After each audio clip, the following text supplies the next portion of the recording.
So if someone asks you if you will accept the result of such and such as final and conclusive, right?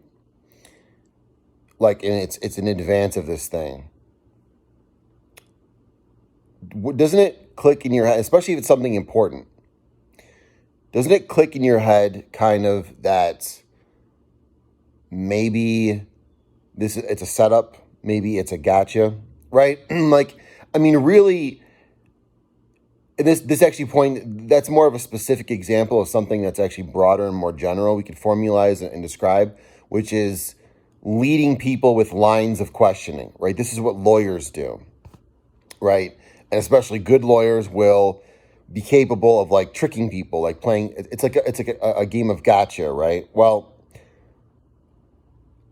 the impression I got, like, even if you look back to the 2016 election, and again, this is how it plays out on a macro level, is that when they're asking Donald Trump during the debates, will you accept the result of, doesn't it click in your head that they're preparing, knowing that they're going to cheat, knowing that they're going to, you know what I'm saying? Like, well, will you accept the results? Like, because we're going to rig because we're gonna alter the system, and because we own more of the media and control over things, that we might project a result, and then now you have to accept it. You understand what I'm saying? Like, you see how perception can be manipulated. Like, but the point is okay. I'm trying to point more to the this dynamic, the strategy, so we can see through the deception and manipulation, not only in the media but in our own lives, right? But wouldn't it strike you, if anyone in your life, probably made me try to think of a work scenario where this might happen, like someone comes to you and it's completely like odd, like you have some kind of testing system or this or that, and someone beforehand wants to assert that you will accept the results of this as being final and not question it. Think about that. Will you promise not to have any doubts, or will you promise to concede? There it is. That's what I was looking for. It's the concession. Will you concede once I've on paper defeated you?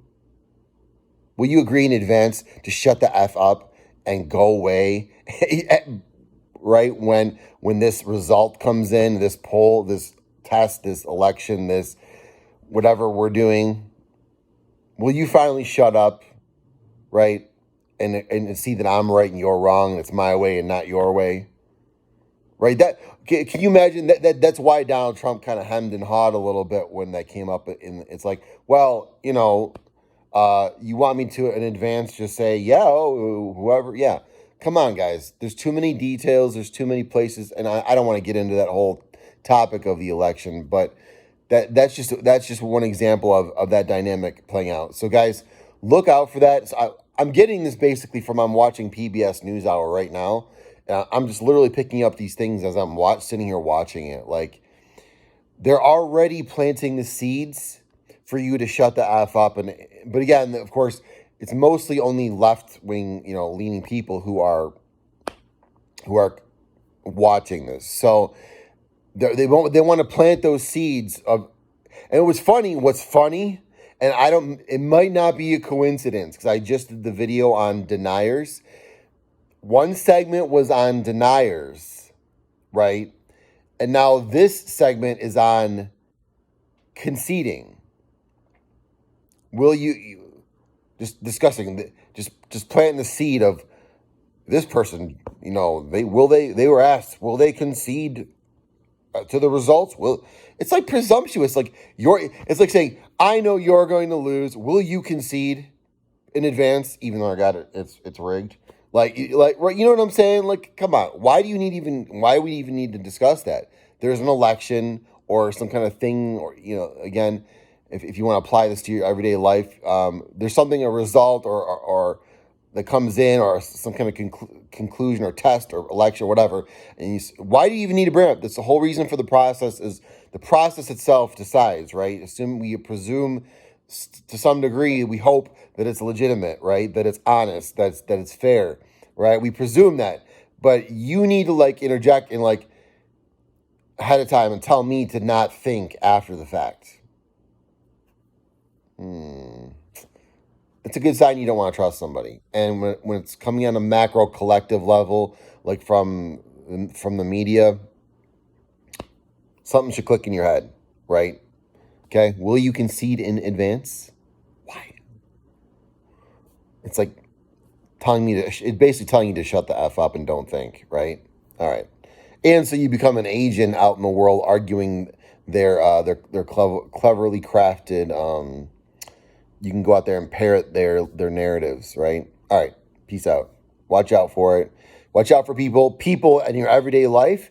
Watch out on the macro collective society level. Watch out for people asking you to concede in advance when there's already some kind of test, some kind of process already set up. Why are we even just? Why are you pushing me to give you more? Why do I need to concede in advance? Get my point? Why do I need to concede at all? We have a process. We have an election. Why do I need to concede? I'll concede afterward. Okay, it's part of the process.